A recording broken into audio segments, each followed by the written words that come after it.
షష్టషణ్ముఖ యాత్రలో భాగంగా శ్రీ సుబ్రహ్మణ్య స్వామి 6 క్షేత్రాల దర్శనం ఎంతో ఆనందాన్ని కలిగించిందని డిప్యూటీ సీఎం పవన్ కళ్యాణ్ అన్నారు.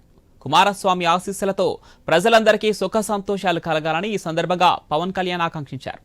తిరుత్తని దర్శనంతో షష్టషణ్ముఖ క్షేత్ర యాత్ర పరిపూర్ణమైందని చెప్పుకొచ్చారు. తమిళనాడులోని తిరుత్తనిలో కొలువైన శ్రీ వల్లి దేవసేన సమేతుడైన శ్రీ మురుగన్ స్వామిని డిప్యూటీ సీఎం పవన్ కళ్యాణ్ దర్శించుకున్నారు. తిరుత్తని చేరుకున్న పవన్ కు ఆలయ పండితులు సాంప్రదాయబద్ధంగా స్వాగతం పలికారు. వినాయకుడి దర్శనానంతరం సుబ్రహ్మణ్యుని దర్శించుకున్నారు డిప్యూటీ సీఎం. తిరుత్తనిలో మాత్రమే 6 ముఖాలతో కూడిన మూర్తి దర్శనమిస్తారు. అనంతరం గర్భాలయంలో బంగారు కవచం, బిల్వపత్ర మాలదారుడు అయిన శ్రీ అర్ములిగు మురుగన్ స్వామికి పూజలు నిర్వహించారు. శ్రీ సుబ్రహ్మణ్య విశిష్ట మంత్రోచ్చరణలతో అర్చక స్వాములు ప్రత్యేక పూజలు నిర్వహించి పంచహారతులనిచ్చారు. అనంతరం స్వామికి కుడివైపున కొలువైన శ్రీ వల్లి అమ్మవారిని, ఎడమవైపు వెలిసిన శ్రీ దేవసేన అమ్మవార్లను, ఆలయంలో ఉత్తరాన్న ఉన్న శ్రీ దుర్గాదేవిని పవన్ కళ్యాణ్ దర్శించుకున్నారు. అనంతరం ఆలయ మండపంలో అర్చక స్వాములు వేదాశీర్వచనాలు, స్వామివారి చందన ప్రసాదాన్ని అందజేశారు. శ్రీ పవన్ కళ్యాణ్ గారిని ఆలయ కార్యనిర్వాహక కార్యదర్శి శ్రీమతి చిత్ర సత్కరించారు.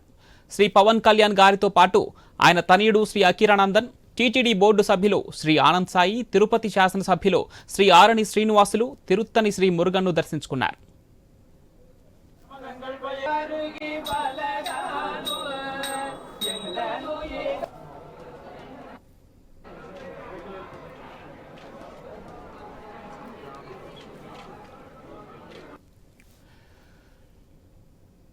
అంతకుముందు తమిళనాడులోని మధురై జిల్లాలో ఆలగర్ కొండల్లో కొలువైన పలముదిచ్చోర్ల అర్ములిగు సోలమలై మురుగన్ ఆలయాన్ని పవన్ కళ్యాణ్ దర్శించుకున్నారు. ఆలయ అధికారులు, అర్చకులు పూలమాలలు, శాలువాతో సత్కరించి పూర్ణకుంభంతో పవన్ కు స్వాగతం పలికారు. అనంతరం మురుగన్ కు ప్రత్యేక పూజలు నిర్వహించి మొక్కులు చెల్లించుకున్నారు పవన్ కళ్యాణ్.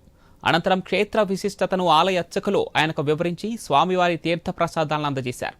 ఆలయంలో జరుగుతున్న స్కంద షష్ఠి కవచం, తిరుప్పకల్ పారాయణంలో ఎంతో భక్తి శ్రద్ధలతో పాల్గొన్నారు. పవన్ వెంట తనయుడు అకిరానందన్, టీటీడీ బోర్డు సభ్యులు శ్రీ ఆనంద్ సాయి ఉన్నారు. మురుగన్ దర్శనం అనంతరం బయలుదేరిన పవన్ కళ్యాణ్ మార్గం మధ్యలో ఆలయ పారిశుద్ధ్య కార్మికులను చూసి తన కాన్వాయ్ను ఆపి వారితో కాసేపు ముచ్చటించారు.